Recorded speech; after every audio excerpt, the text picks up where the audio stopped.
Hey guys, tonight we're going to do something a little different. We're going to slip into a Victorian bedroom. Not during one of those lavish parties where everyone's dancing until dawn, in gowns that require 3 maids just to get into. And not during the polite afternoon calling hours where people sit on furniture that looks beautiful, but feels like torture. No, we're going to wait until the house goes quiet. Until the servants have retreated to their attic rooms. Until the gas lights are turned down low, and the streets outside fall into that particular hush that only comes after midnight. We're going to meet the people who couldn't sleep. And we're going to learn about one of the strangest, most comforting remedies they came up with. Oatmeal. And I have to be honest with you, if you think your insomnia is bad, if you think staring at your phone at 3 a.m. while doom scrolling through social media is rough, you probably wouldn't last one night as a Victorian lady with nothing to do but lie there in the dark, wearing a nightgown that buttons all the way up to your chin, listening to the mice scratch in the walls, and wondering if counting sheep is actually a real thing people do, or just something poets made up. So, before you get comfortable, take a moment to like the video and subscribe, but only if you genuinely enjoy what I do here. If you're new, welcome. If you've been here for a while, you know the drill. Drop a comment and let me know where you're listening from tonight, and what time it is where you are. I always love seeing where insomnia takes people. Someone in Melbourne, already into their afternoon. Someone in Berlin just starting to wind down. Someone in Chicago wondering if they should give up and make tea. It's like a little global club of people who've made peace with the night. And honestly, best club I've ever been part of. Now, dim the lights. Maybe turn on a fan for that soft background hum. And let's ease into tonight's journey, together. It's past midnight in a well-to-do Victorian home. And you're wide awake.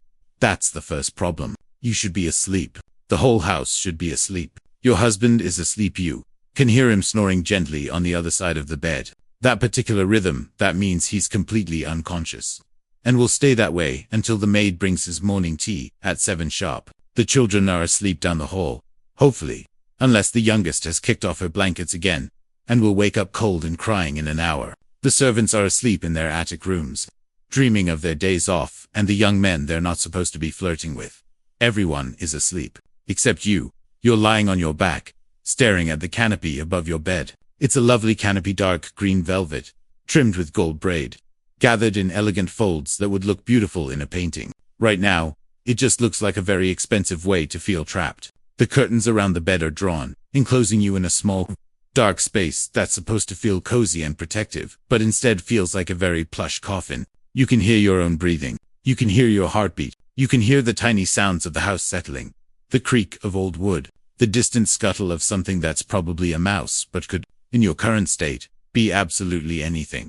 You've tried everything. You counted sheep, or rather, you tried to count sheep, but your mind kept wandering. And by the time you got to 17, you were thinking about that awkward thing you said to your aunt at tea last week. And by the time you got back to the sheep, you'd lost count and had to start over. You recited poetry to yourself, the ones you learned in school, but Tennyson's rhythms just made your mind more active. You tried that breathing technique your mother taught, who breathe in for 4 counts, hold for 4, out for 4, out for 4.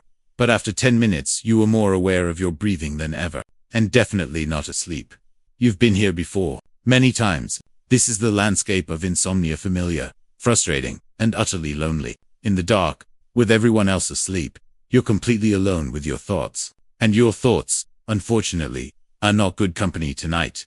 You think about getting up. You could ring the bell for a maid, but that would mean waking someone else up. And then they'd be tired tomorrow, and you'd feel guilty on top of being exhausted. You could go downstairs to the library and try to read, but the house is cold at night, and the gas lights are turned down, and you'd have to fumble with matches in the dark. And honestly, the effort seems overwhelming. You could just lie here and wait for dawn, which is hours away, and which will arrive like a rescue ship after a shipwreck. But then you remember something your grandmother told you once, when you were small and couldn't sleep because of a nightmare. Something about a bowl of warm oatmeal, prepared just right, with a little honey and a sprinkle of nutmeg, that would soothe you into slumber, like a lullaby in a bowl. You haven't thought about that in years. But now, in the dark, with sleep refusing to come, it sounds like exactly what you need. The question is, how to get it. You can't ring for a maid at this hour. That would be unthinkable.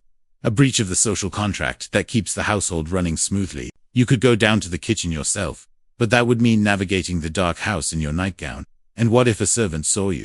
What if your husband woke up and wondered where you'd gone? The very idea is scandalous. but the memory of that warm bowl, the comfort of it, the way it made you feel safe and sleepy and loved it won't let go. And so, slowly, carefully, you make a decision. You'll do it. You'll go to the kitchen. You'll make yourself a bowl of oatmeal, and you'll hope that grandmothers know what they're talking about. You slip out of bed, your bare feet silent on the thick carpet. Your nightgown, all white cotton with a million tiny buttons, rustles softly as you move. You pause at the door, listening, but the house is quiet. Your husband's snoring continues, steady and oblivious. You ease the door open and step into the hallway. The gas light is turned down to a tiny flame, just enough to see by. The house feels different at night, larger, emptier, full of shadows that move when you're not looking directly at them. You make your way down the stairs, your hand on the polished wooden banister, your heart beating faster than it should. This is absurd. This is your own house. You have every right to be here. But somehow, in the dark, it doesn't feel that way. The kitchen is in the basement, down a narrow staircase that servants use. You've never been down there at night. You've barely been down there at all. The kitchen is the servant's domain, and a proper lady doesn't intrude. But tonight, you're not a proper lady. Tonight, you're just someone who needs to sleep. The kitchen is warm, even in the middle of the night. The big black stove still radiates heat from the evening's cooking, and the air smells faintly of bread and soap and something else, something earthy that you can't identify. You find a matchbox by the stove and light a candle, and suddenly the kitchen is friendly again. The big wooden table where the servants prepare meals, the copper pots hanging on the wall, the pantry door slightly ajar. You find the oatmeal in a tin canister, labeled in a neat hand. You find a small saucepan, a bowl, a spoon. You measure out the oats, add water from the pump, and set it on the stove. The fire is still banked from the evening. You add a few pieces of coal and blow on them until they glow. And soon you have a small flame, just enough to heat your pot. And then you wait, in the warm kitchen, by candlelight, waiting for oatmeal to cook. It's ridiculous. It's wonderful. It's the most peaceful you've felt all night. When the oatmeal is done, thick and creamy and steaming, you pour it into the bowl. Add a drizzle of honey from a stoneware jar, and a sprinkle of nutmeg from a little tin. You sit at the servants' table, in their chair, eating their food. And for the first time in hours, you feel yourself relax. The warmth spreads through you. The sweetness comforts you. The simple act of eating, alone in the quiet kitchen, feels like a secret ritual, a small rebellion against the expectations of your life. And somewhere in the middle of the bowl, you start to feel sleepy, really sleepy. The kind of sleepy that means sleep is actually coming, not just teasing you from a distance. You wash your bowl and spoon and put them back where you found them. You blow out the candle and make your way back through the dark house, up the stairs, down the hall, into your bedroom. Your husband is still snoring. You slip back into bed, pull the covers up to your chin, and close your eyes. And this time, sleep comes, warm and thick and comforting, like oatmeal in a bowl. You wake the next morning feeling better than you have in weeks. The maid has already been in to light the fire and draw the curtains. And there's a tray of morning tea on your nightstand, still warm. Your husband has gone off to his study, or his club, or wherever men go when they're not needed in the domestic sphere. The house is awake now, full of the sounds of daily life. Footsteps in the hallway, voices in the distance, the clatter of dishes being cleared from the breakfast room. You lie there for a moment, remembering last night, the dark house, the warm kitchen, the bowl of oatmeal. It feels almost like a dream, but it wasn't. You can still taste the honey on your tongue, still feel the warmth in your belly. And for the first time in months, you actually slept, not just dozed, not just lay there with your eyes closed, pretending real sleep, deep sleep, the kind that leaves you feeling human again. But here's the thing about Victorian society. They have opinions about everything, including sleep. And those opinions are complicated. Let's talk about how the Victorians thought about sleep, because it's genuinely strange when you look at it closely. On one hand, they were obsessed with health and hygiene. The whole era is full of advice, columns and medical manuals and well-meaning experts telling people how to live better. On the other hand, they had some ideas that would make a modern sleep specialist weep into their white coat. For starters, the Victorians didn't think of sleep the way we do. We tend to see it as a biological necessity, something your body needs, like food and water. And if you don't get enough, bad things happen. The Victorians saw it as something more complicated. Sleep was a moral issue. Sleep was a matter of character. Sleep was something you had to manage carefully, because too much of it meant you were lazy, and too little meant you were weak. And the right amount, nobody could agree on what the right amount was. You've read some of the advice columns yourself. In the ladies' magazines that arrive each month, one expert says 7 hours is perfect. Another says 9. A third says, it depends on your constitution, your age, your gender, your station in life, the phase of the moon, and probably the color of your curtains for all you know. It's exhausting. Honestly, all this advice about how to rest. And then there's the equipment. Victorian beds are not like modern beds. Your bed, for example, is a massive piece of furniture, dark wooden frame carved with flowers and fruit, topped with a feather mattress that's so soft you sink into it like quicksand. The mattress is laid on a network of metal springs that creaked with every movement. And beneath that is a rope lattice that needs tightening every few months, or the whole thing sags in the middle. Above you, the canopy and curtains create a closed-off space that's supposed to be cozy, but sometimes feels suffocating. And the pillows, oh, they're stuffed with feathers, yes, but also sometimes with horsehair, or straw, or even wool, depending on how fashionable you are. Yours are feather, thankfully, but they're so high that you feel like you're sleeping sitting up. The sheets are linen, changed once a week by the maids, and they're crisp and cool, and actually quite pleasant. The blankets are wool, heavy and warm, and on top of everything is a quilt that your grandmother made. Each stitch a tiny act of love that you can feel when you run your fingers over it. It's a beautiful bed. It's also, if you're honest, a bit of a trap, because once you're in it, with the curtains drawn and the weight of all those blankets pressing down, it's hard to get out, and when you can't sleep, it becomes a prison. But let's get back to the Victorian mindset, because it's important for understanding why oatmeal became such a big deal. The Victorians believed in self-improvement. They believed that every aspect of life could be optimized, improved, made better, through careful attention and effort. Diet, exercise, hygiene, manners, education, all of it could be studied and perfected. And sleep was no exception. There were books written about sleep, entire chapters in medical manuals, articles in magazines, lectures at public institutions. Experts arguing with each other about the best position to sleep in on your right side was popular. To aid digestion, the best temperature for a bedroom, cool, but not too cool. The best time to go to bed, early, definitely early, and the best foods to eat before sleeping. This is where oatmeal comes in, because the Victorians were also obsessed with digestion. They believed that many health problems, including insomnia, started in the stomach. If your digestion was off, everything was off. And so they looked for foods that would settle the stomach, calm the spirits, and prepare the body for rest. Enter oatmeal. Now, oatmeal wasn't new, of course. People had been eating oats for thousands of years. The Greeks and Romans ate them, though they thought they were barbarian food, fit only for animals and uncivilized northerners. The Scots had been making porridge for centuries, and they'd probably laugh at the idea that it was some kind of medical breakthrough. But in Victorian England, oatmeal became something more than breakfast. It became a remedy, a treatment, a prescription for the sleepless. You think about this as you sip your morning tea. Last night, you weren't thinking about any of it too. We're just a desperate woman looking for comfort. But now, in the daylight, you realize you stumbled onto something real, something that doctors and experts and magazine columnists have been talking about for years, something that might actually work. You finish your tea and ring for the maid. When she comes, a young woman named Mary, with a kind face and capable hands, you ask her to bring you the latest issue of the ladies' newspaper. And when it arrives, you flip through it until you find what you're looking for. An article about sleep, written by a doctor, full of advice and recommendations, and warnings about the dangers of insomnia. And there it is, in black and white. For those troubled by sleeplessness, the doctor writes, a small bowl of oatmeal, prepared simply and eaten warm before retiring, may prove beneficial. The oats contain a soothing quality that calms the nerves and settles the stomach, preparing the body for natural rest.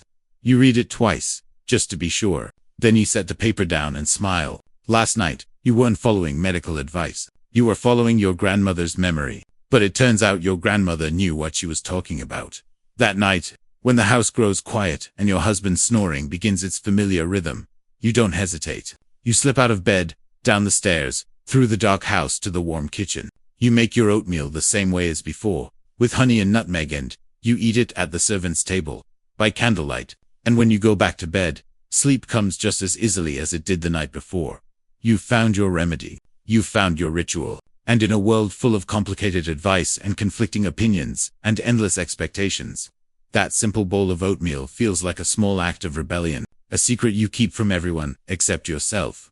The Victorians would probably approve. After all, Self-improvement is the goal. And if you're improving your sleep with a bowl of porridge, well, that's just good management.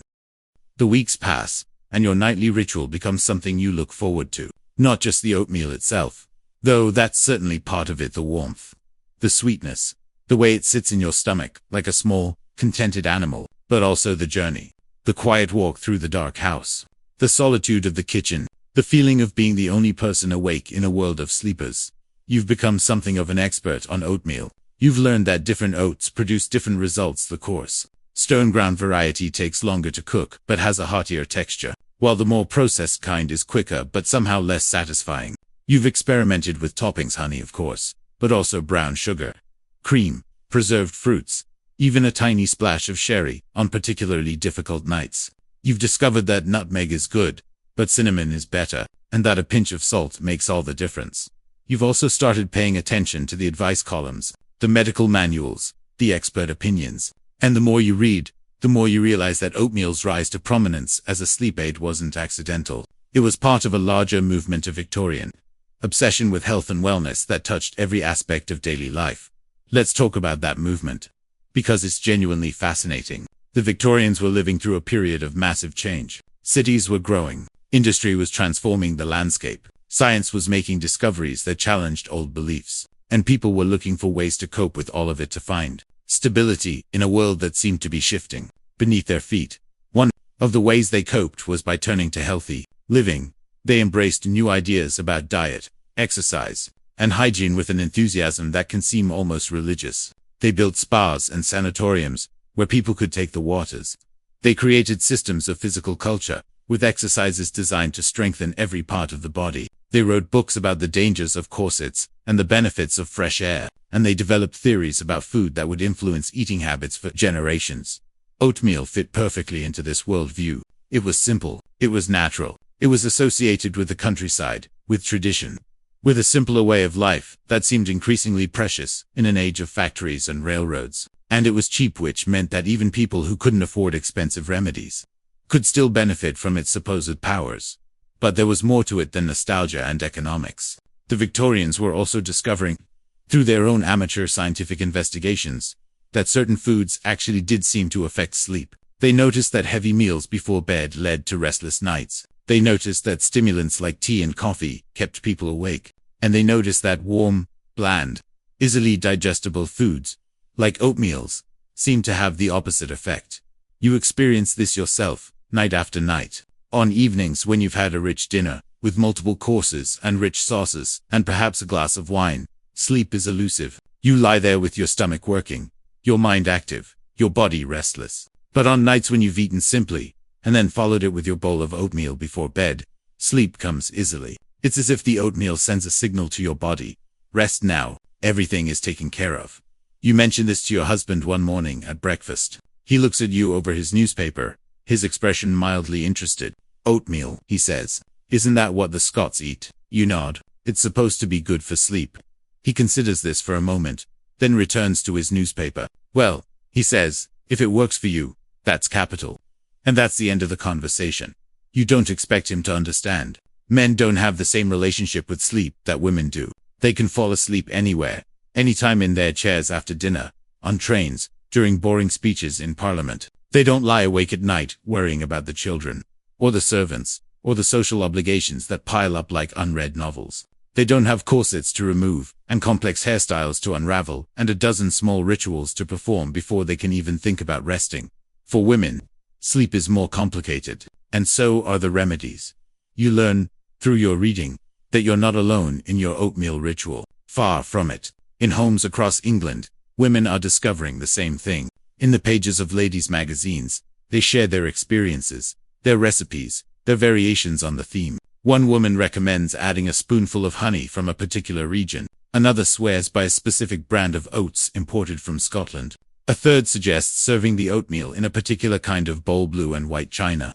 She says, because the color is calming, it becomes a kind of underground movement, a secret society of sleepy women, connected by nothing but a shared experience and a common remedy. You'll never meet them, never know their names, never exchange a word with any of them. But when you read their letters in the magazine, you feel a kinship. You're all in this together. And then, One day you come across an advertisement that changes everything. It's in the back pages of the ladies' newspaper, tucked between announcements of upcoming marriages and notices of households seeking servants. It shows a woman in a white nightgown, sitting up in bed, holding a bowl of oatmeal. Above her head, in elegant script, are the words, Dr. Mallory's celebrated nighttime oatmeal, guaranteed to promote peaceful slumber. You stare at the advertisement for a long moment. Someone has commercialized it. Someone has taken this simple, private ritual and turned it into a product. Dr. Mallory's oatmeal comes in a special tin, with instructions printed on the label. It costs 3 times what regular oatmeal costs. And according to the advertisement, it's endorsed by leading physicians and used in the finest homes throughout the kingdom. You should be annoyed. You should feel that something precious has been co-opted, turned into just another commodity. But instead, you feel something else. Validation. If Dr. Mallory is selling it, if leading physicians endorse it, if it's used in the finest homes, then what you've been doing isn't strange or silly. It's respectable. It's fashionable. It's exactly what a proper Victorian lady should be doing. You don't buy Dr. Mallory's oatmeal. Your own oats work just fine, and you're not about to pay 3 times as much for a fancy tin. But you clip the advertisement anyway, and you tuck it into your journal, next to the pressed flowers and the handwritten recipes. It's proof that you're part of something, that your midnight trips to the kitchen aren't just a personal quirk, they're part of a larger story, a movement, a moment in history. That night, when you make your oatmeal, you think about all those other women, all across England, doing the same thing, at the same time, in London and Manchester and Bath and York, in grand houses and modest cottages. Women are heating oats and adding honey and sitting in quiet kitchens, waiting for sleep to come. You're alone in your own house, but you're not alone in the world. And somehow, that makes the oatmeal taste even better. The advertisement for Dr. Mallory's oatmeal stays in your journal for weeks, and you find yourself returning to it occasionally, studying the elegant script and the illustration of the woman in her nightgown. There's something comforting about knowing that your private ritual has been recognized, validated, turned into something that respectable people discuss in public. But there's also something missing from that commercial version, something that Dr. Mallory, with his fancy tin and his endorsable leading physician's claims, doesn't quite capture. What's missing, you realize, is the feeling of it, the warmth, the intimacy, the sense that you're not just consuming a product, but participating in something older and deeper. And that's when you remember your grandmother's recipe. Not just the simple oatmeal you've been making, but the specific way she prepared it. The little touches that made it hers. Your grandmother was a woman of strong opinions and gentle hands. She believed in the power of small rituals, in the importance of doing things properly, in the idea that food could be medicine if prepared with care. When you were small and couldn't sleep, she would take you to her kitchen, a different kitchen from yours, smaller and older and full of smells you've never quite forgotten. She would make you what she called sleepy porridge. You've tried to recreate it from memory, but memory is a tricky thing. Was there cinnamon in it? Or just nutmeg? Did she use honey? Or brown sugar? Or both? Was there something else, a secret ingredient she never quite explained? You've experimented, adjusted, tasted your way through dozens of variations, but you've never quite captured the magic of those childhood bowls. Then one afternoon, you're sorting through a box of old family papers that your mother sent over. There are letters from relatives you've never met, receipts for purchases made decades ago, pressed flowers from weddings and funerals, and at the bottom of the box, folded carefully and tied with a faded ribbon, is a small notebook in your grandmother's handwriting. You open it carefully, the pages brittle with age. It's a recipe book, her personal collection, the ones she never wrote down for anyone else. There's her famous cake, the one she only made at Christmas. There's a remedy for coughs that involves honey and herbs you've never heard of. There are instructions for polishing silver, removing stains from linen, keeping moths away from wool. And there, on the 3rd page, is sleepy porridge. You read it slowly, savoring each word. It's not just a recipe, it's a ritual, written out in your grandmother's careful hand. Take 1 handful of oats per person. It begins. Not the quick kind, but the good kind. The kind that takes time. You smile at that. Your grandmother had strong opinions about everything, including oats. The instructions continue. Put the oats in a heavy pot with twice as much water. Add a pinch of salt, always salt. It brings out the sweetness. Set the pot on a low fire and let it cook slowly, stirring now and then, until the oats have softened and the mixture is thick and creamy. This will take time, and that's the point. You cannot rush sleep, and you cannot rush porridge. You read on, your heart swelling with each word. She describes the addition of honey, not too much, just enough to taste, and the sprinkle of nutmeg, freshly grated, because the pre-ground kind has no soul. And then, at the end, there's something you didn't expect. If sleep is very far away, add a small spoonful of blackberry preserves, the kind made with last summer's berries. The tartness will surprise your mind into quiet. Blackberry preserves. You'd forgotten about that. The way the tartness cut through the sweetness. The way the dark purple swirled into the pale oatmeal. The way it tasted like summer, even in the middle of a sleepless night. You close your eyes, and you're 7 years old again. Sitting in your grandmother's kitchen, wrapped in a blanket, watching her stir the pot. That night, you followed the recipe exactly. Not the simplified version you've been making, but the full ritual, the one your grandmother wrote down decades ago. You take the good oats from the tin. You measure the water carefully. You add the pinch of salt. You stir slowly, patiently, watching the mixture thicken and bubble. You grate the nutmeg fresh, just as she instructed. And when it's done, you add a spoonful of blackberry preserves, not too much. Just enough, and you watch the purple swirl into the cream. You eat it at the servants' table, by candlelight, and for a moment you're not a Victorian lady with a household to manage and social obligations to fulfill. You're just a child, safe in her grandmother's kitchen, loved and warm and completely at peace. And when you go back to bed, sleep comes faster than it ever has. Deeper, to the kind of sleep that feels like being held. The next morning, you write the recipe into your own journal, next to the pressed advertisement for Dr. Mallory's oatmeal. You add notes of your own observations about the consistency, the timing, the way the blackberry preserves work best when they're slightly tart. You're continuing a tradition now, adding your voice to a conversation that started long before you were born. And you think about all the women who've done this before you, grandmothers and mothers and daughters, passing down recipes and remedies, sharing wisdom in kitchens and parlors and quiet bedrooms. Dr. Mallory can sell his oatmeal in fancy tins, but he can't sell this. He can't sell the memory of a grandmother's hands stirring a pot, or the taste of blackberries from a summer you'll never forget, or the feeling of being loved into sleep.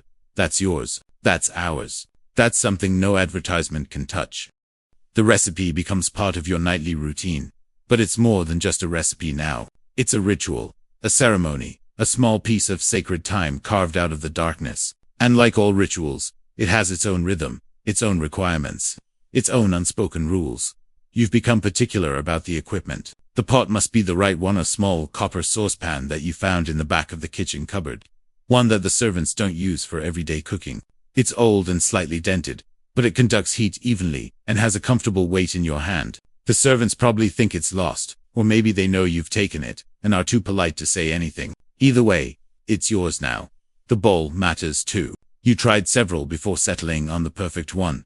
A deep porcelain bowl with a blue willow pattern around the rim. The kind that was popular decades ago and now sits in the back of the china cabinet.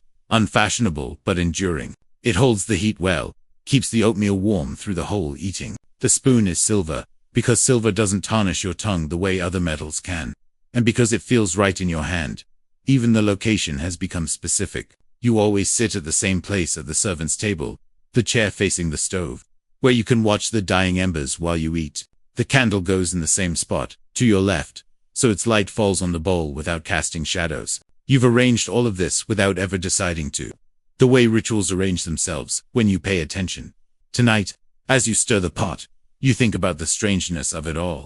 Here you are, a respectable Victorian lady, mistress of a household with half a dozen servants, sneaking down to the kitchen in the middle of the night to cook for yourself. It's absurd. It's improper. It's absolutely wonderful. The oatmeal thickens slowly, as it always does. You've learned to read its progress by the sound it makes, the initial bubbling, then the softer plopping as it starts to coalesce. Finally, the deep sigh when it's ready. You add the salt, the honey, the freshly grated nutmeg, and then, at the very end, the blackberry preserves. But tonight, something's different.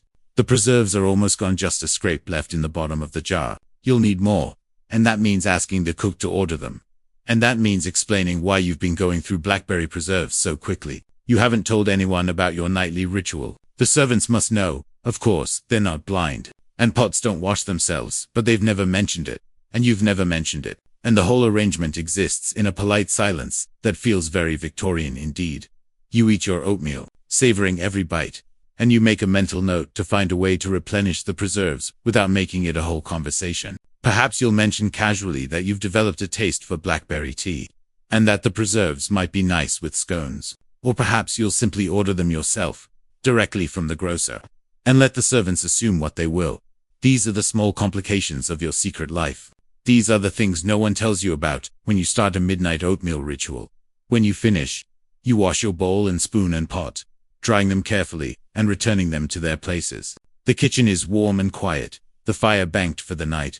The only sound, the gentle ticking of the clock on the wall. You stand there for a moment, not wanting to leave, not wanting to break the spell, but the spell always breaks. You climb the stairs, slip back into bed, and close your eyes. Sleep comes, as it always does now, warm and thick and comforting.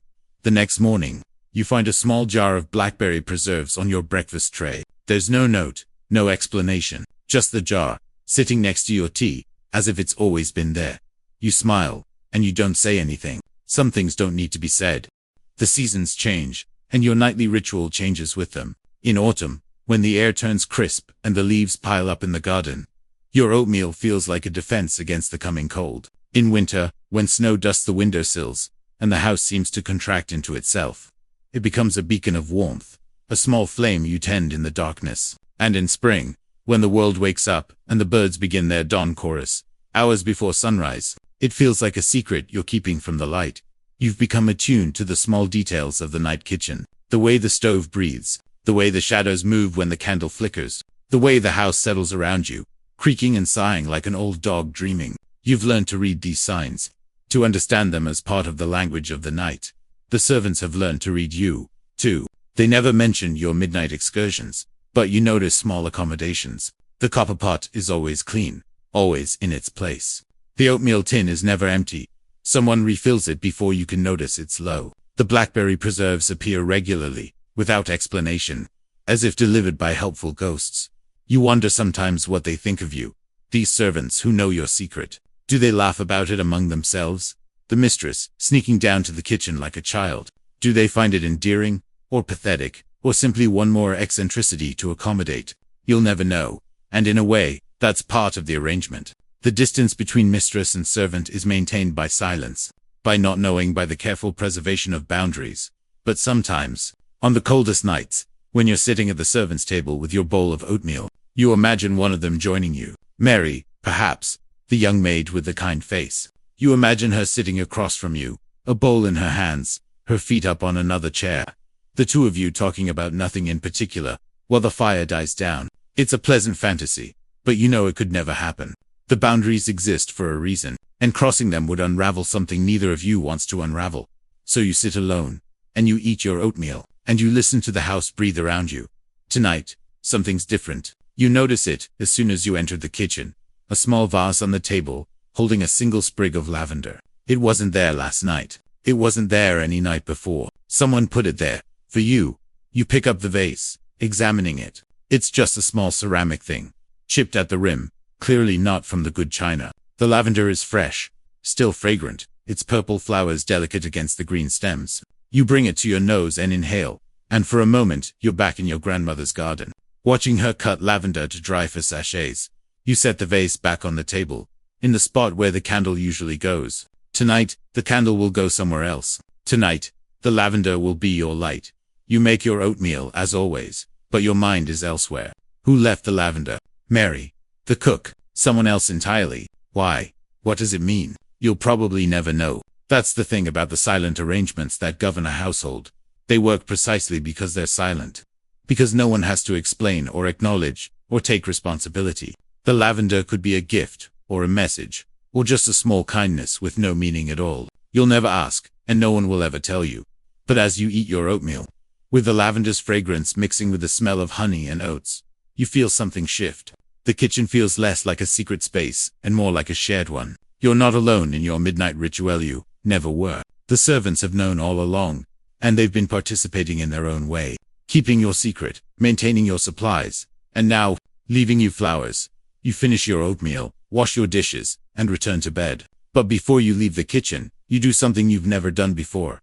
You leave the lavender where it is, but you move the candle to a different spot, just slightly, so that tomorrow night you'll know it's been moved. It's a small signal, a tiny acknowledgement that you've noticed, that you're grateful, that you're part of this silent conversation. The next night, the lavender is gone, replaced by a small sprig of rosemary, and you smile, because now you know, you're not alone in the night. None of you are. The rosemary stays for 3 nights, then is replaced by thyme, then by a single dried bay leaf. Each night, you find a new offering on the servant's table. A small botanical message from someone who wants you to know you're seen. You never learn who leaves them, and you never ask. That's part of the magic, the anonymity, the mystery, the sense that the house itself is communicating with you through its plants. But let's step back for a moment. Let's talk about what's happening in the wider world while you're having these midnight encounters with oatmeal and herbs. Because the Victorian era is not just about quiet kitchens and secret rituals, it's also a time of enormous change, of scientific discovery and medical advancement, and passionate debate about practically everything, including sleep. The 1860s, which is roughly when you're living if you're a typical Victorian lady reading this, are a fascinating time for sleep research. Doctors are beginning to study insomnia seriously, to categorize its types and speculate about its causes. They're writing papers, and giving lectures, and arguing with each other in the pages of medical journals. And one of the things they're arguing about is food. You've been following these debates in the magazines, because now that you have your own experience with oatmeal, you're curious about what the experts say. And what they say is complicated. Some doctors swear by oatmeal. They write glowing testimonials about its soothing properties, its ability to calm the nerves and settle the stomach. They recommend it to their patients, sometimes in elaborate detail, exactly how much to eat, exactly when to eat it, exactly how to prepare it.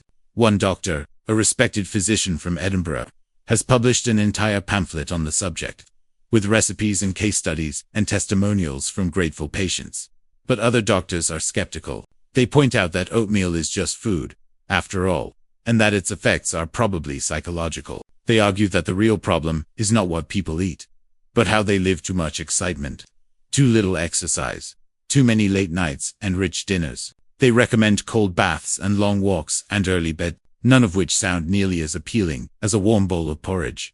And then there are the doctors who take a middle position, arguing that oatmeal might be helpful, but that it's only one part of a comprehensive approach to sleep hygiene. They recommend oatmeal, combined with other remedies, herbal teas, lavender, sachets, regular exercise, avoidance of stimulants. They're the reasonable ones, the ones who sound like they actually talk to patients, instead of just lecturing them. You've read enough of these debates to know that there's no consensus. The experts disagree, and they disagree passionately, and they'll probably keep disagreeing for decades to come. In the meantime, you have your own evidence. The oatmeal works. Night after night, it works. And that's enough for you. But the debates in the medical journals aren't the only conversations happening about sleep. There are also the conversations in the ladies' magazines, the letters from readers sharing their own experiences. And those are often more interesting, because they're more personal, more varied, more willing to embrace the strange and the unconventional. You've started collecting these letters, cutting them out and pasting them into your journal alongside the recipe and the advertisement. There's the woman from Yorkshire who swears by oatmeal with a spoonful of treacle. The woman from Cornwall who adds a dash of clotted cream. The woman from London who mixes in a tiny amount of brandy. On particularly difficult nights, though, she adds, in parentheses, that this should be done sparingly, and only with a doctor's approval. There's the woman who writes that her grandmother used to make oatmeal with water from a particular well, and that when the well dried up, the oatmeal never worked the same. There's the woman who insists that the bowl matters, that eating from her mother's old china somehow makes the oatmeal more effective. There's the woman who claims that stirring the pot in a clockwise direction is essential, because counterclockwise stirring agitates the spirits. You smile at these letters, recognizing yourself in them. The rituals, the beliefs, the small superstitions that make a remedy more than just a remedy. You know that stirring direction probably doesn't matter, that the well water was probably just water, that the old china is just china. But you also know that these things matter anyway, because they matter to the people who believe in them. And belief, as you've discovered, is a powerful thing. Tonight, as you stir your oatmeal clockwise, because why not? You think about all these women, scattered across the country, each in her own kitchen, each with her own bowl, and her own spoon, and her own private ritual. You'll never meet them. You'll never know their names. But in some strange way, you're connected to them by the oatmeal, by the night, by the shared experience of lying awake when you should be sleeping. The medical experts can debate all they want. The skeptics can dismiss it as placebo. But you know what you know, that a bowl of warm oatmeal, prepared with care, and eaten in solitude, can be a kind of medicine. Not the kind that comes in bottles or prescriptions, but the kind that comes from somewhere deeper. The kind that connects you to your grandmother, and to all the women who came before her, and to all the women doing the same thing tonight. You finish your oatmeal, wash your bowl, and climb the stairs to bed. Sleep comes easily, as it always does now, and somewhere in the back of your mind, you're stirring a pot in a kitchen you'll never visit, sharing a moment with a woman you'll never meet. It's enough. It's more than enough. The letters in your journal grow into a small archive of nighttime wisdom, each one a tiny window into someone else's sleepless world. You've started organizing them by theme: oatmeal variations, herbal remedies, strange superstitions, desperate measures. The desperate measures section is the most interesting, and also the most troubling, because not everyone's solution is as benign as a bowl of porridge. Some of the letters describe remedies that make you wince. There's the woman who sleeps with a bag of hobs under her pillow, which sounds pleasant enough until you learn that the hobs have to be slightly fermented to work, and that they attract mice. There's the woman who wraps her feet in wet cloths before bed, a treatment that supposedly draws blood away from the head and toward the extremities, promoting sleep. There's the woman who drinks a mixture of warm milk and asafet, which is a spice so pungent that it's also known as devil's dung. And then there are the letters about opium. You've known about opium, of course. Everyone knows about opium. It's sold in every pharmacy, advertised in every newspaper, available in forms ranging from tinctures to pills to soothing syrups for fussy children. Laudanum opium dissolved in alcohol is as common in Victorian households as aspirin is in modern ones. People use it for pain, for coughs, for diarrhea, for anxiety, and yes, for sleep. You've seen the advertisements.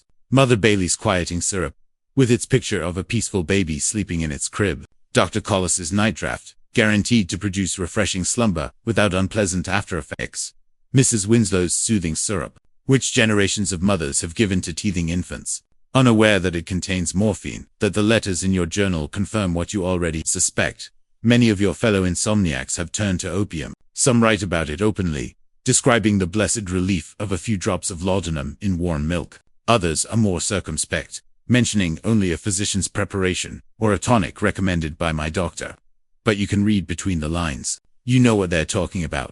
You've never tried it yourself. Your grandmother taught you to be wary of such things, not because she understood the chemistry, but because she believed in natural remedies, in the healing power of simple foods and herbs. God put what we need in the garden, she used to say. We don't need to go looking further. But you understand the temptation. You remember those long, sleepless nights before you discovered oatmeal, the desperation, the frustration, the feeling that you'd do anything for just a few hours of rest. If someone had offered you a magic potion then, a guaranteed cure with no apparent downside, would you have taken it? You'd like to think you wouldn't have, but you're not sure. The difference, you've come to realize, is that oatmeal doesn't take anything away. It doesn't dull your senses, or cloud your mind, or leave you feeling groggy in the morning. It just helps.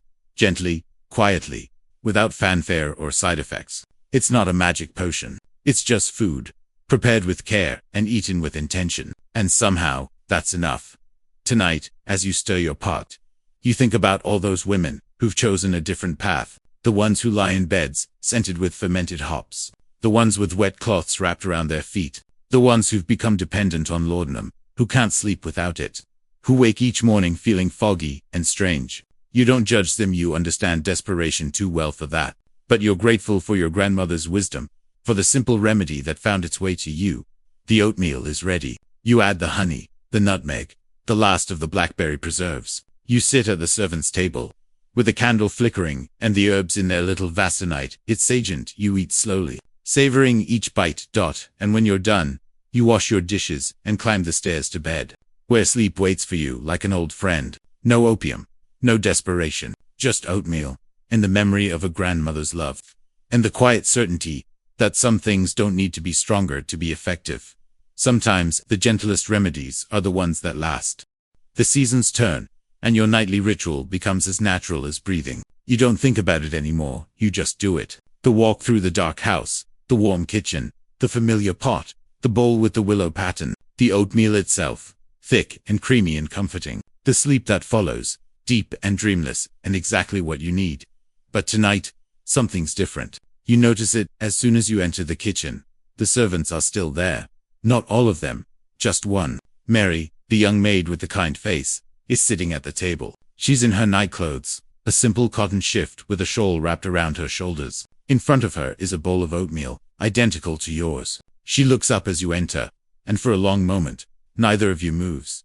This is the moment that could go either way. This is the boundary, the line that's been maintained by silence for months. You could retreat, pretend you didn't see her, go back to bed, and pretend this never happened. She could look away, pretend she didn't see you, let the silence reassert itself. The house holds its breath, waiting to see what will happen.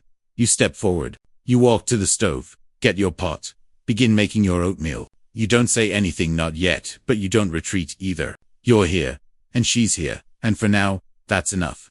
Mary watches you work. You can feel her eyes on you, curious and cautious. When your oatmeal is ready, you sit at the table, not at your usual spot, but across from her, where you can see her face. You have your bowl, she has hers. The candle flickers between you. Good evening, you say finally. It's ridiculous, it's the middle of the night, but it's also perfectly polite, perfectly Victorian, perfectly safe. Mary smiles, a small nervous smile. Good evening, ma'am. And then you both eat your oatmeal. And the silence is different now. Not the silence of avoidance, but the silence of two people who don't know what to say, but don't need to say it. The herbs on the table tonight are rosemary, for remembrance. You remember all the nights you've come here alone. Mary remembers all the nights she's left you small gifts. And now, you're here together, and something has shifted. When you're done, Mary speaks first. The lavender, she says. That was me. I hope you didn't mind. You shake your head. I didn't mind. I appreciated it. She nods, looking down at her empty bowl. My grandmother used to grow lavender. She said it was for sleep. I thought you might like it. Your grandmother sounds like mine, you say, and then, because the silence feels safe now, you tell her about your grandmother's recipe, about the blackberry preserves, about the journal full of letters from other sleepless women. Mary listens, her face soft in the candlelight. And when you're done, she tells you about her own grandmother, a woman who worked in a kitchen much like this one, who made porridge for the children in her care, who believed that food was love. You talk for an hour, maybe more, about sleep, about families, about the small rituals that get us through the night. And when you finally climb the stairs to bed, you're not alone in the way you were before. You carry with you the knowledge that someone else is down there, in the warm kitchen, finishing her own bowl of oatmeal. Someone who understands. Sleep comes easily, as it always does. But tonight it comes with something extra, the feeling of connection, of shared humanity, of a boundary crossed in the gentlest possible way. The next night, when you come down to the kitchen, Mary is there again, and this time, she's made the oatmeal. She's used your grandmother's recipe, you can tell by the blackberry preserves, and she's set a place for you at the table. The herbs tonight are time for courage. You sit, and you eat, and you talk, and somewhere in the middle of it all, you realize that you're not just sharing oatmeal anymore. You're sharing something deeper, something that doesn't have a name but doesn't need one. The house settles around you, warm and quiet and full of sleepers. But in the kitchen, two women sit by candlelight, eating porridge and talking about nothing in particular. And somehow, that's exactly what both of you needed. The nights with Mary become a new kind of ritual. You still make your own oatmeal sometimes, and she makes hers. But more often now, you take turns. One night, you prepare the pot. The next night she does. You've learned that she prefers her oatmeal with a drizzle of honey but no nutmeg. That she likes it a little thinner than you do. That she saves the blackberry preserves for special occasions. She's learned that you need the nutmeg. That you like your oatmeal thick enough to stand a spoon in. That the preserves are part of every night. Not just special ones. You talk about everything and nothing. Mary tells you about her family, her mother who died when she was young. Her father who remarried a woman who didn't want children. Her younger brother who's now an apprentice to a carpenter. She tells you about the other servants, their personalities and quirks. The small dramas that play out in the kitchen during the day. She tells you about her dreams, not the sleeping kind, but the waking kind. The hopes she carries with her, like secret talismans. You tell her about your own life. Your husband, who's kind but distant, absorbed in his own world of business and clubs and masculine concerns. Your children, who are growing up so fast you barely recognize them sometimes. Your mother, who's become demanding in her old age, filling your days with obligations and guilt. Your grandmother, whose recipe started all of this, whose memory still guides you through the dark hours. And you talk about sleep, or rather, the lack of it. Mary understands insomnia in a way that your husband never could. She's had nights when sleep refused to come, when she lay in her attic room listening to the other servants breathe, when her mind raced with worries about money and family and the future. She's tried remedies, 2 hops under her pillow, warm milk, even a drop of something stronger once. From a friend who worked in a pharmacy, nothing worked the way oatmeal does. Why oatmeal? She asks one night, stirring the pot absently. I mean, why does it work? It's just oats. You've thought about this. You've read the letters, the medical debates, the articles in magazines, and you've come to your own conclusion. I think it's partly the warmth, you say, and partly the routine. But mostly, I think it's the attention. The care. When you make oatmeal for yourself in the middle of the night, you're telling yourself that you matter, that you're worth the effort, that even in the dark, when everyone else is asleep, you deserve to be taken care of. Mary considers this, stirring slowly. That's beautiful, she says finally. And sad, too, that we have to tell ourselves that. You nod. It is sad, but it's also true. The conversation drifts to other things, a book Mary's been reading, a dress you're having made, the latest gossip from the servants' hall. But the thought lingers, hovering at the edge of your mind like a half-remembered dream. You matter. You're worth the effort, even in the dark. Later, climbing the stairs to bed, you think about all the women who don't have this, who lie awake in the dark with no one to talk to, no warm kitchen to escape to, no bowl of oatmeal waiting. You think about the letters in your journal, the desperate remedies, the ones who turned to opium because nothing else worked. You think about your grandmother, who understood this without ever saying it aloud. And you think about Mary, sitting in the kitchen now, finishing her own bowl, her own small act of self-care in the middle of the night. You're connected now, the two of you, in a way that transcends the usual boundaries of mistress and servant. You're just 2 women, sharing oatmeal and conversation and the strange intimacy of the dark hours. Sleep comes easily, as it always does. But tonight it comes with a sense of gratitude for Mary, for the kitchen, for the grandmother who taught you that food could be medicine, for the simple fact that in a world full of complications, there's still something as straightforward as a bowl of warm oatmeal. The next night, when you come down to the kitchen, Mary is waiting with a surprise. On the table, next to the usual herbs, is a small notebook. It's identical to the one your grandmother used, the one where you've been collecting letters and recipes. Mary pushes it toward you, a little shyly. I started writing things down, she says. Things you've told me, things I've thought about, things other servants have mentioned. She opens the notebook to show you. Pages of notes, in her careful hand, about sleep and remedies, and the small rituals that get people through the night. I thought, maybe someday someone else might need it, like you needed your grandmother's recipe. You're touched more than touched, you're moved almost to tears. This is what happens when you share, when you connect, when you let someone into your private world. Things grow, things multiply. A simple bowl of oatmeal becomes a notebook full of wisdom, a legacy that might outlast both of you. Thank you, you say, and the words feel inadequate, but true. This is beautiful. Mary smiles. That same shy smile. It's nothing. Just writing things down. But it's not nothing. It's everything. It's proof that the small things matter, that the rituals we create in the dark have value, that sharing them with others makes them stronger. You close the notebook and set it carefully beside your grandmother's. 2 generations of wisdom, side by side on the servant's table. And now, a third beginning.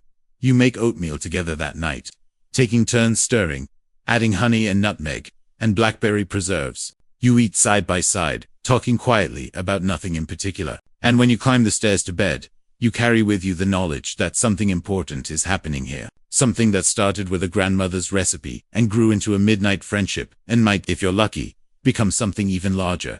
The house sleeps around you, warm and quiet. But in the kitchen, 2 women have lit a small flame that won't go out anytime soon. Mary's notebook grows faster than yours ever did. She's more connected to the world of servants than you could ever be. And through her, you gain access to a whole different dimension of sleep remedies, the ones that never make it into ladies' magazines, the ones passed down orally through generations of working women, the ones that are too strange or too simple or too humble to merit publication. There's the remedy from the cook, a woman in her 50s who's been in service since she was 12. She swears by a cup of warm milk with a spoonful of honey and a pinch of cinnamon. But she also swears by something else, a small piece of bread, toasted until it's almost burnt, eaten just before bed, draws the bad humors out, she says, with the certainty of someone who's never heard of germ theory, and doesn't care to. There's the remedy from the housemaid, who works the upper floors, a girl, barely older than Mary. She puts a drop of lavender oil on her pillow each night, a luxury she can barely afford, but she says it's worth it. My mother used to do it, she explains. She said it kept the nightmares away. There's the remedy from the footman, a young man who sleeps in a tiny room off the kitchen. He drinks a small glass of porter dark, heavy beer before bed, and claims it works better than any medicine. Warms you from the inside, he says. Makes you feel like everything's all right. And there's the remedy from the oldest servant in the house. A woman in her 70s, who's technically retired but still lives in a small room in the attic, doing light chores in exchange for shelter. She doesn't eat or drink anything special before bed. Instead, she prays. Not formal prayers, the kind you'd hear in church, but her own private conversations with God, lasting anywhere from 5 minutes to an hour. Puts my mind at rest, she says. Reminds me, I'm not in charge of everything. Mary writes all of these down, along with dozens of others.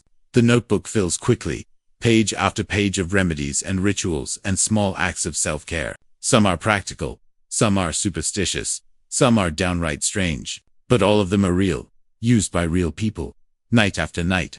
To coax sleep from the darkness, you add your own contributions. The letters you've been collecting go into the back of the notebook, carefully pasted onto the pages. Your grandmother's recipe is there, of course, along with your own variations and observations.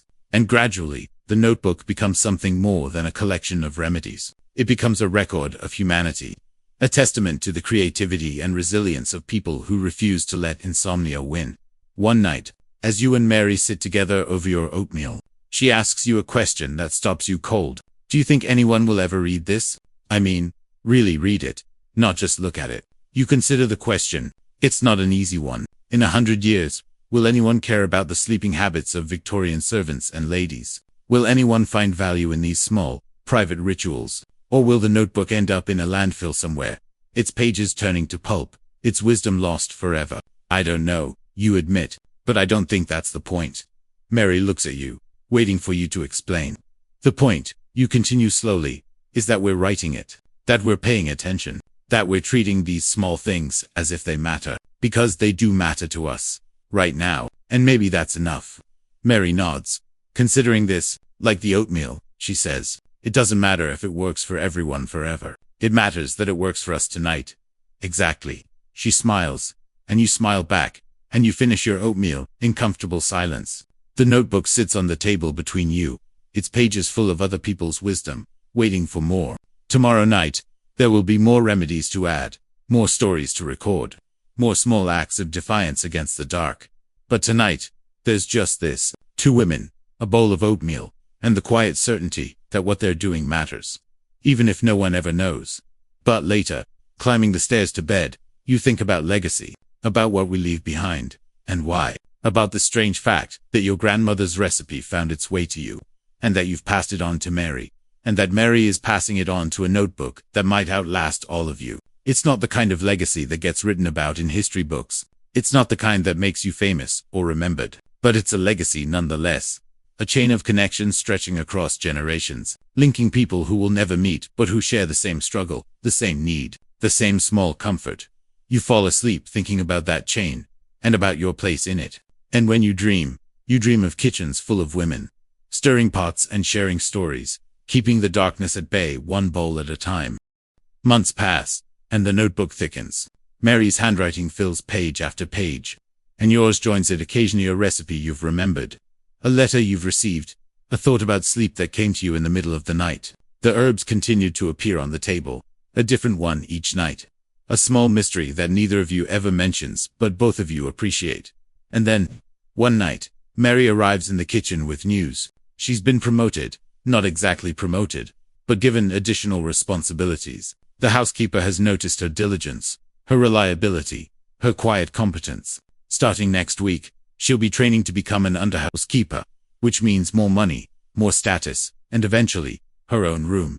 You're genuinely happy for her. You tell her so, and she blushes with pleasure. But underneath the happiness, there's a small pang of loss. If Mary moves up in the world, she'll have different hours, different responsibilities, different rhythms. Will she still come to the kitchen at night? Will your midnight meetings continue? Mary must see something in your face, because she reaches across the table and touches your hand. A small gesture, but significant. Mistress and servant don't usually touch.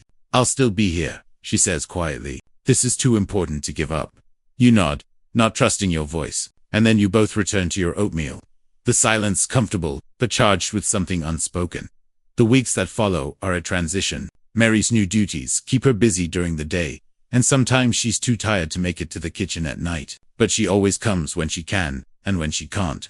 She leaves you a note, a few words on a scrap of paper, propped against the herb vase. Too tired tonight. Sleep well.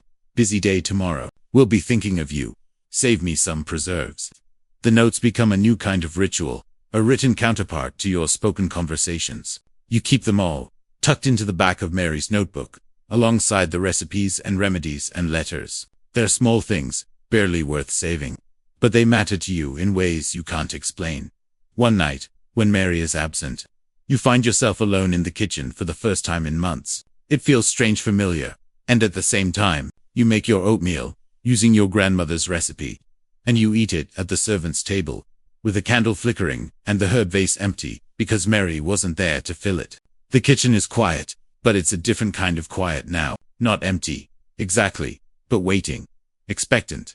You finish your oatmeal, wash your dishes, and climb the stairs to bed. Sleep comes, but it's lighter than usual, more easily disturbed. You wake once in the night, thinking you heard footsteps, but when you listen, there's nothing, just the house settling, the wind outside, the distant bark of a dog. The next night, Mary is back. She looks tired, but happy, and she's brought a new herb, something you don't recognize, with small purple flowers and a scent that's both sweet and sharp. It's hyssop, she explains. The cook gave it to me. She says it's for protection. You raise an eyebrow. Protection from what? Mary shrugs. Bad dreams, I think. Or maybe just the darkness, the kind that gets inside you.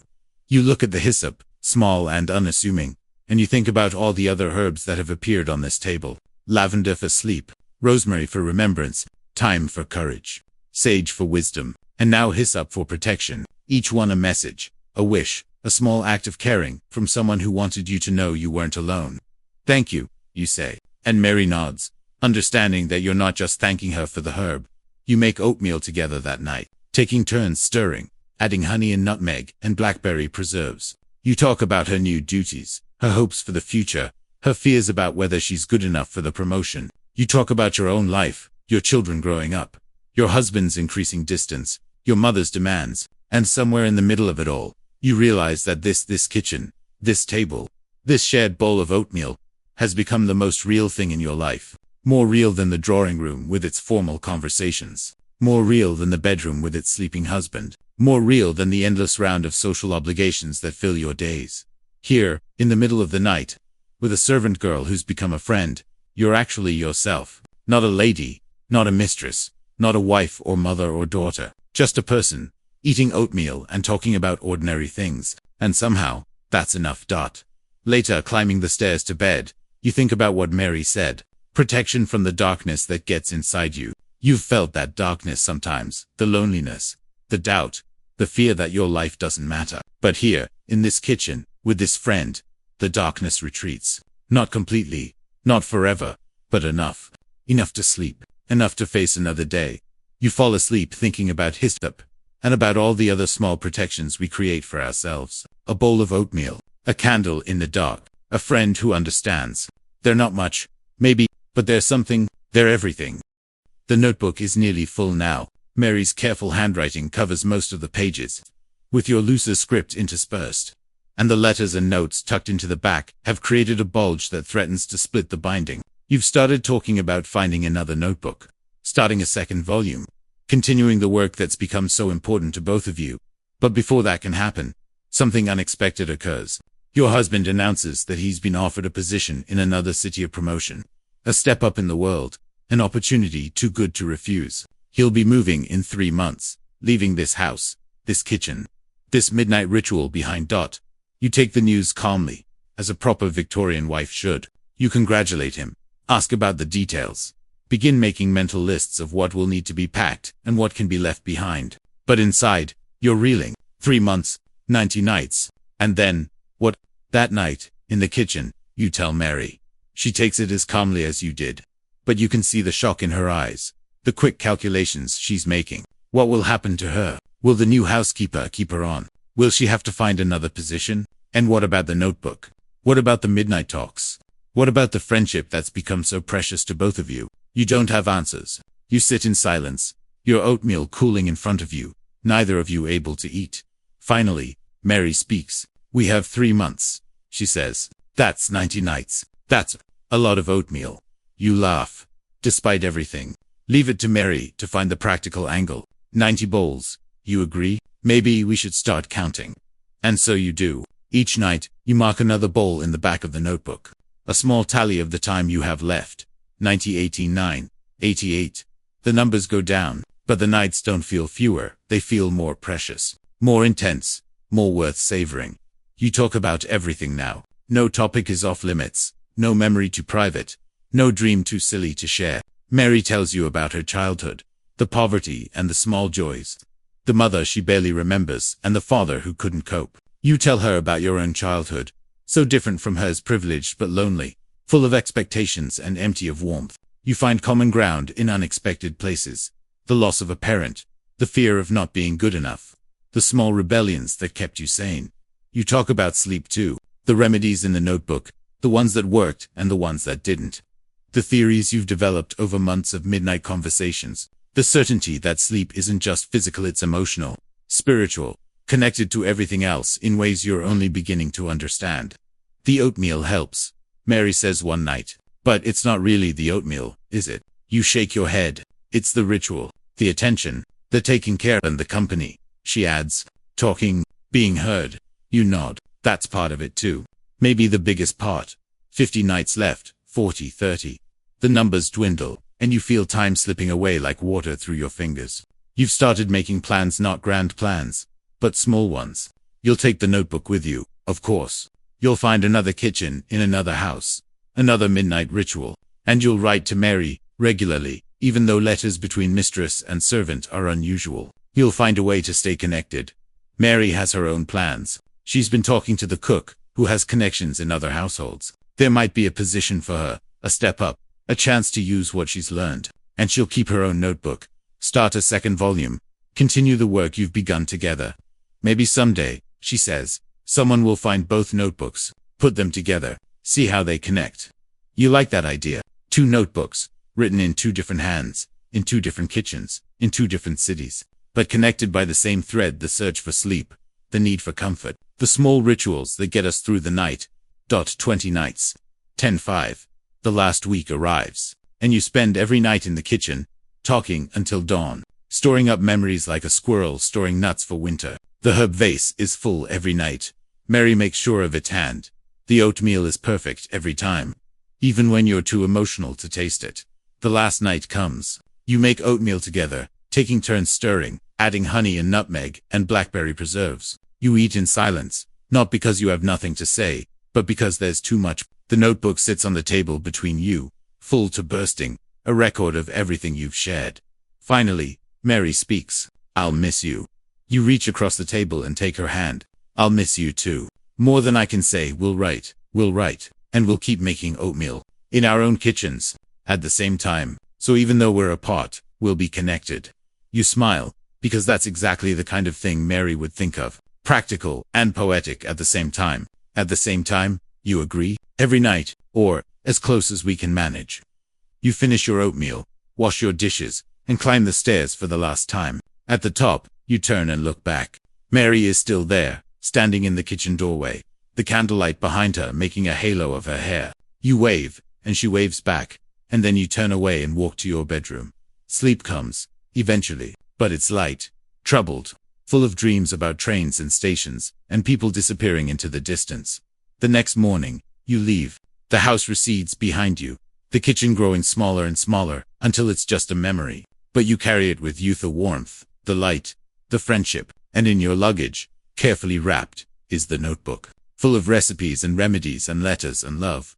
You'll find another kitchen. You'll make more oatmeal, and somewhere, in another city, Mary will do the same, connected by a thread that distance can't break. The new house is larger than the old one, grander, more imposing. The kitchen is bigger too, with modern appliances and a staff that seems to move in well-oiled efficiency. You've been here 3 weeks now, and you still haven't found your rhythm. The servants are polite but distant, professional in a way that doesn't invite familiarity. The kitchen at night feels different, Not warm and welcoming, but empty and cold. A workspace rather than a sanctuary. You've tried to recreate your ritual. The first night here, you waited until the house was quiet, then made your way down to the kitchen. You found the oatmeal easily enough, it's the same everywhere, and you found a pot and a bowl and a spoon. But the kitchen didn't feel right. The stove was different. The table was different. The shadows fell in unfamiliar patterns. You ate your oatmeal quickly, without pleasure, and went back to bed. Sleep came, but it wasn't the same. The second night was no better. The third, worse. By the end of the first week, you'd stopped trying. The kitchen at night felt like a betrayal of everything you'd had before, and you couldn't bear it. But the insomnia has returned. Without the ritual, without the warmth, without Mary's company. You're back where you started, lying awake in the dark, staring at an unfamiliar canopy, listening to an unfamiliar house settle around you. Your husband sleeps peacefully beside you, oblivious. The children are in their own rooms, adjusting to their own new lives, and you're alone with your thoughts, which are not good company.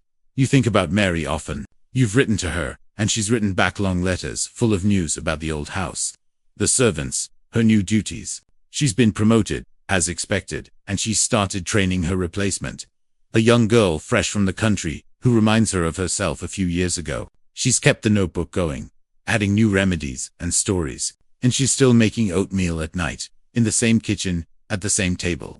Thinking of you. Her letters are a comfort, but they're not enough. You need more. You need the ritual itself, not just the memory of it. One night, after 3 hours of lying awake, you make a decision. You get up, put on your dressing gown, and go down to the kitchen. The house is dark. The servants asleep in their attic rooms. The only sound the ticking of a clock somewhere in the distance. You find the oatmeal, the pot, the bowl. You light a candle and set it on the table. And you begin. That's awkward at first. Your hands don't remember the movements the way they did in the old kitchen. The stove responds differently. The oatmeal cooks at a different rate. Everything feels slightly off. But you persist. You add the salt, the honey, the nutmeg. And when it's done, you sit at the tabula. Different table. In a different kitchen and you eat. The oatmeal tastes the same. That's the first thing you notice. Despite everything. Despite the different pot and the different stove and the different bowl. The oatmeal tastes exactly the same. Warm and comforting and familiar. You close your eyes, and for a moment you're back in the old kitchen. With Mary across from you, the herb vase between you, the candle flickering in the darkness. You open your eyes. The kitchen is still unfamiliar. The shadows still strange. But the warmth in your belly is real, and the memory in your heart is real. And for the first time in weeks, you feel something like peace. You finish your oatmeal, wash your dishes, and go back to bed. Sleep comes more icily than it has in weeks. Not perfect sleep, not the deep, dreamless sleep you remember. But sleep, nonetheless. Enough. The next night, you do it again. And the night after that. Gradually, the new kitchen becomes familiar. You learn its rhythms, its quirks, its particular way of holding heat. You find a new spot at the table that feels right facing the stove. Like before, so you can watch the embers while you eat. You discover that the servants have left a small vase on a shelf, unused, and you begin putting a sprig of something in it each night. Not herbs, you don't have access to the garden here, the way you did before, but whatever you can find. A flower from the arrangement in the dining room, a leaf from the plant in the hallway, a bit of greenery from the greenhouse. It's not the same. It will never be the same. But it's something. It's a thread connecting you to what came before. To Mary and the old kitchen, and the nights of shared silence. And that thread is enough to hold on to. You write to Mary about it, and she writes back. Delighted. She tells you about her own adjustments. Her own attempts to keep the ritual alive in her own way. She's started adding a new herb to her nightly vase, not for you, but for herself. A small act of self-care that reminds her of what you shared. She's also started teaching the new girl about the notebook. Passing on the wisdom she's collected. Starting the chain anew. We're like those herbs, she writes. Separate plants, but connected by the same roots. Growing in different kitchens, but still part of the same garden. You read that line 3 times. Then cut it out and paste it into your own notebook. The one you've started again, here in the new house. It's thinner than the old one, but it's growing. Page by page, night by night, bowl by bowl. A new record of a new life, built on the foundation of the old. The insomnia hasn't disappeared completely. Some nights are still hard, still long, still full of thoughts that won't settle. But those nights are fewer now. And on the good nights, the nights when the oatmeal works, when the ritual holds, when sleep comes, easily you feel connected to something larger than yourself. A chain of women, stretching across time and distance, all of them stirring pots in the dark, all of them hoping for rest, all of them finding it in the simplest possible way. A bowl of oatmeal, a candle in the kitchen, a friend who understands. It's not much, but it's everything. The years pass. You grow older, your children grow up, your husband grows more distant, the house changes, servants come and go, fashions change, the world outside moves forward, in ways you can only half follow. But the kitchen at night remains constant. Through moves and changes, through joys and sorrows, through everything, you keep the ritual. Mary's letters continue, though they become less frequent as life gets busier.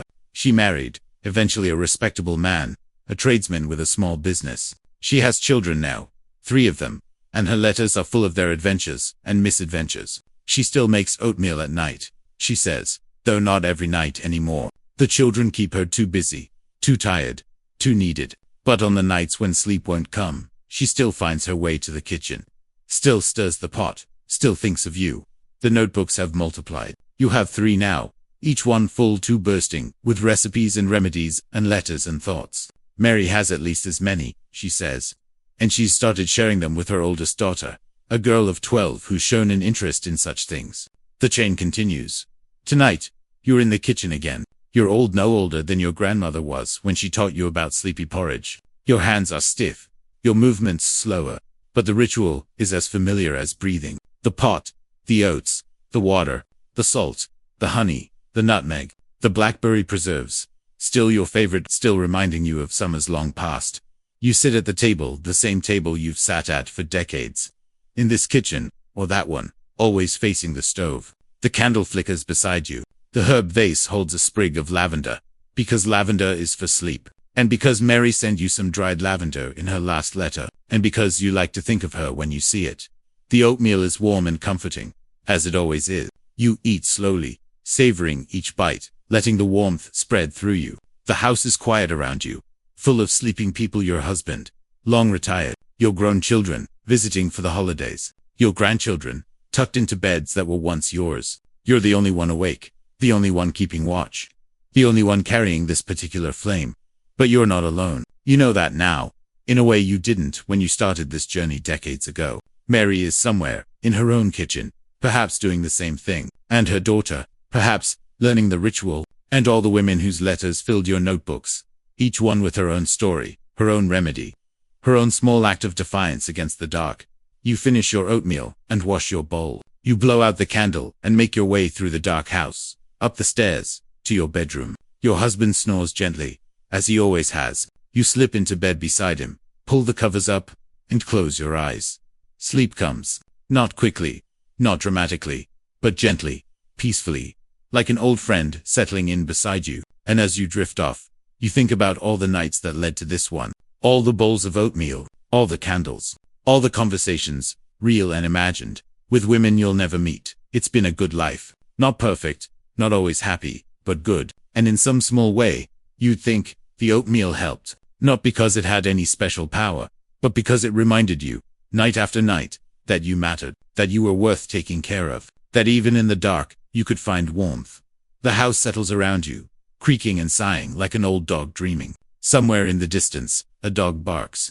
Somewhere closer, a child murmurs in sleep. And you, an old woman, in an old bed, drift deeper into rest, carrying with you all the nights that came before. The kitchen is quiet now.